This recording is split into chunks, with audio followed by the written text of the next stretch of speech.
Akkam jirtan hordoftoota keenya oduu yeroo kanaaf qabnu isin dhaggeessifnaa hangafoota oduu wajjin bullallee udirraa. Muddee 17,2020 duula Oromiyaa gara dhiyaaf tahuu mala. Humni gaddaa Oromiyaa onoota Oromiyaa garagaraa lixa Harargee har'a ganama guututti fe'amanii jiru akka geeffaman jiran hordofamu. Breaking news. Wallo ana baateetti lola kardha Oromoof Affaarii gidduutti tureen Oromoo irraa namni lama ajjeefame lama immoo madaa'eera. Kan kaleessaa waliin hanga ammaa namni 3 du'e namni 8 ol madaa'ee jira. Muddee 17,2020 oduu injifannoo kibbabaa Oromiyaa godina Arsii lixaa aanaa Shaashamannee ganda Abbaa Warroo jedhamutti waraanni bilisummaa Oromoo woboon tankaarfii aleellaa waraana weerartuu PP maqaa sakatta'iinsa woboo jedhuun bobbaate irratti fudhateen waraanni 3F2 irra jirtu kan ajjeesuun kaan immoo madoo dandammii hin qabneen adabuun injifannoo galmeessee jira.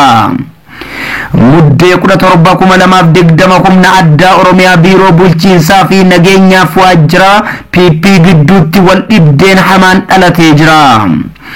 Bal'ina oduu kanaa yeroo muraasaan booda qabannee isiniif dhiyeessina FSM irraa.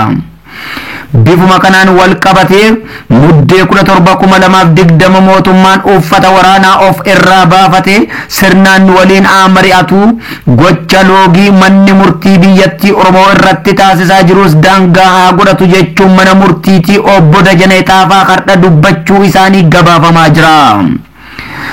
Harmeen goota deessee umrii kanan mana hidhaa galchuun kun salphina Abiyoot Kaasayeetii akka tokko malee haadha dhiiraa haadha gootaa rakkisuu wanta baay'ee nama gaddisiisuudha.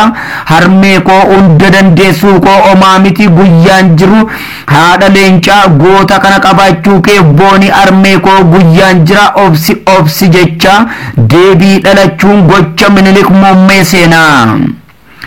Qalbeessaa dhangiyaati muddee 17,2020 mana ummata Oromoo irratti gubuun bartee nafxanyoota kaleessaatti har'a adeemamaa jira. Akka kitaaba oggaa Silviik ibsutti duula lola Minilik Oromootti baneen dura baay'inni ummata keenya Oromoo miliyoona 10 ture. Dhuma lola sanaa irratti baay'inni Oromoo bara 1901tti miliyoona 5tti gadi bu'e. Kun akka seenaa barreessitoonni Awurooppaa ibsanitti Minilik gargaarsa Faransaay dabalatee biyyoota Awurooppaa irraa argateen duguuggaa fakkaata hin qabne sanyii Oromoo irratti geggeessuun alagummaa ragaa ba'a. Ragaa qabatamaan akka kan ummatni yamansiisaa walitti dabarsaa dhufee daraan fudhatama ta'uu hubachuu. Ummata Oromoo lafarraa duguuguun sagantaa mootota Itoophiyaa ture. Keessattuu moototii Shawaa dhaloota danuudhaaf daba akkasii irratti bobba'an turan. Duula akaakayyuu Minilik Sahilee Sillaasee bara 1840 sulultatti bobbaaseen kan ijaan arge kireef akkas jedhee barreesse. Gaafa Desembar 25 1840tti ganama keessa sa'aatii 2tti dirree sulultaa jedhamu geenyee qubanne. Ummatni tulluuwwan naannoo sanaa irra qubatan gaala Oromoon sulultaa jedhamu warra isaan irraa gara kibbaa ba'an qubatan ammoo gaallaa Finfinnee jedhamanii maqaa gara irraa jiraatanitti waamamu. Gaallaan Oromoo sulultaa Shawaa fi farda nugusichaa gabbaruu waan didaniif mootichi ganda isaanii hundi ibiddaan akka barbadaa'u ajaje. Booda hunda irratti gandeewwan hunda barbadaawanii maqaa isaanii galmeessuun barbaachisaa natti hin fakkaanne. Waraanni kan Haile Sillaasee waan fedheen erge fudhatee booda inni gubuu turan jedhee jira. lola kana irratti yaada dabalataa kan barreesse Profeesar Muhammad Hasan miidhaan oomishame waan dhumeef mootichi akka aadaa isaa oomisha gubuu hanqatuyyuu qamadii hedduu manneen wajjin gubatu jechuun Jeenfeld waabeffachuu ibse. Lola muddee 25/1840 kan barreessan Biraan Daarkwaan kitaaba isaa fuula 195 irratti akka kaa'etti bobbaa lola kanaa qofa irratti Oromoo irraa namoonni 4,600 naannoo Sulultaa fi Finfinnee qofa akka ajjeefaman katabee jira. Namni Daarkwaa jedhamu kun nama Minilik leellisu yogguu ta'u barruu isaa kanas akka gootummaa Minilik keessaa tokko ta'etti ibsee faarsee barreesse. Barreessaan kun kitaaba isaa kana keessatti Minilik gocha akkana akka abbootii isaa irraa dhaaletti bifa gammachuu irraa qabuun ibse. Barreessaan kun itti dabaluun duula Minilikii kana gaafa Sadaasa 1886 irra qofatti Oromootti Arsii 6,000 dhumaniiru jechuun galmeessee jira. Daarkwaan namni faranjoota leellisaa Minilik irratti kitaaba barreesse keessaa tokko. Oggaa Saalviikaa dabalatee barreessitoonni Awurooppaallee duula Minilik Oromoo walakkaan dhume irraachuu ibsaa turan. Dogoggoroota angaardhaatti jiran kan ibsan barreessitoonni Awurooppaa ummanni Oromoo naannummaa jirutti diina dura dhaabbachuu waan loluuf hanga du'ee fi hanga madaa'e galmeeffachuuf haalli isaaf anjaa hin turre himu. Kaanis du'aan Oromoo waraabessaa fi allaattii sooratameetuma waan isaan du'es dagatamaa akka hafus ibsu. Meeshaa waraanaa Minilik ilaalchisuun Daarkwaan dhuma jaarraa 18ffaa fi seensa jaarraa 19ffaa keessa Minilik ergasii fi bittaadhaan meeshaa waraanaa ammayyaa hedduu akka qorate ibsee jira. Akka barreeffama Daarkwaatti Minilik seensa jaarraa 19ffaa irratti yoo xiqqaate qawwee 60,000 rasaasa miliyoona 1 baaruuda barmeela 1,000 baay'ee bitee jira. Lakkoofsi madaafa isaa 1,000 baay'eedhaan lakkaa'amu ture jedhas. Kun hundi akkuma har'a meeshaa Oromoo loluuf bitamuudha. Nafoota Oromoo ajjeesan maratti akkuma har'aa kana mana Oromoo gubuun loon uummata Oromoo saamuu midhaan maasaa irraa akka Oromoon itti hin garmaamnee fi ibiddaan gubuu fi kan galleen mana hin jiru immoo saamanii diinagdee waraanaa tumsaatti turuun abashootatu seenaa himama.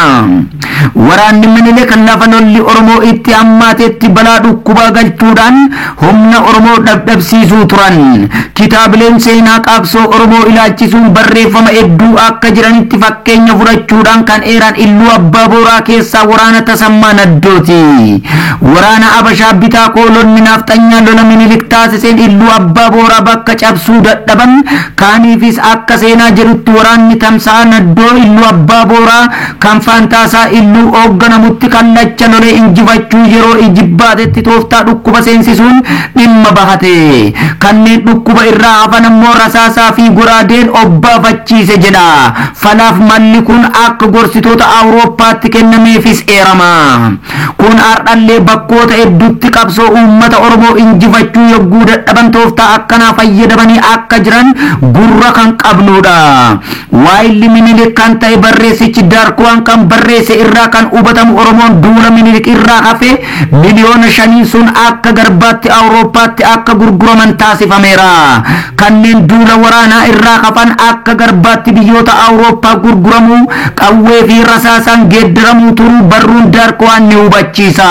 Minilik baay'inaan garboota qabutti dureessa kan jedhamu bara isaatti garboota 70,000 qabatan akka ture himama. Barreessitoonni Minilik leellistuu waaqaa Oromoo ibsan akka barreessanitti Oromoon akkuma loon isaatti gabaa baafatee gurguramuu turuu hubachiisa. Lammiin Ingiliis Doolaan Doonsinis namni jedhamu koloneeffatummaa jireenya Oromoo Arsii hangam akka faallessee fi akka garbaatti ilaallamuuf gurguramuu akka turan oggaa ibsu biyyi ummanni lola jaallatu sun keessaa garmaaman ture maarre tasuma hin jiru. Kan nuti agarre ummata hedduu nama gaddisiisu ture. Waggoota 4 qofa dura ummata hedduu bareedaa fi boonaa akka turan irraa mul'atuun haala har'a keessa jiran yeroo dagachaa ija babaasanii suuraa joolar seenaa duraanii qabaachuu turan nuuf himutu guddaa gammaduu turan. Oromoon Arsii akkuma kana kaan bakka biroo akka garbaatti ilaalamu gabaayyuu baafamanii inni gurguramu jechuudhaan kan halaala ta'ee dhaga'aa turreef yogguusuu gara Oromiyaa seenee arge wal faallessuu ibsee barreesse jecha nama kanaa yeroo sana irraa Minilik dippiloomatii Ingilizii waliin yogguu uummata Oromoo bineensa fakkeessee addunyaaf ibsuu turan isatu hubatama. Wanti lolli ittiin caqasamu yaale kun jireenya Oromoo qananii kaleessaa kan jaarraa isa dhiyoo asitti hogga'ee ibsuu yaalame. Waraanni maqaa tiksee biyyaan ijaarame marti as deebi'ee saba keenya akka diinaatti ilaaluu bira taree manaaf qabeenya uummataa akkuma baroota kaleessaa har'a itti jiraachuu daraan nama gaddisiisu ta'uu isaa ibsa. Gidduu kana manni jireenya Oromoo kaaba Oromiyaa Walloo aanaa baatee ganda Abiliyootti humnoota maqaa Affaar jedhamaniin gubataa jira. Kana malees waraanni maqaa raayyaa ittisa biyyaa jedhu of waamu manneen uummataa Oromoo waggaa lamaaf walakkaa asitti bifa suukaneessaan gubaa jira. Keessumattuu manneen jireenya uummata Oromoo kibba Oromiyaa Gujii lixa Oromiyaa Wallaggaa bakkoota garagaraa fi Iluu Abbaa Booraa keessatti humna waraanaa sirna biyya impaayira Itoophiyaa bulchuun PP tiksuuf dhaabbatanii gubachaa jiraachuutu mul'ata. Oromoon dammaqee seenaa isaa gurraacha'ee jiru kana ormachuuf nagaa biyya abbaa isaa Oromiyaa tiksuuf daran qabsoo isaa akka jabeessuu qabnu dhaabnaaf jedhan.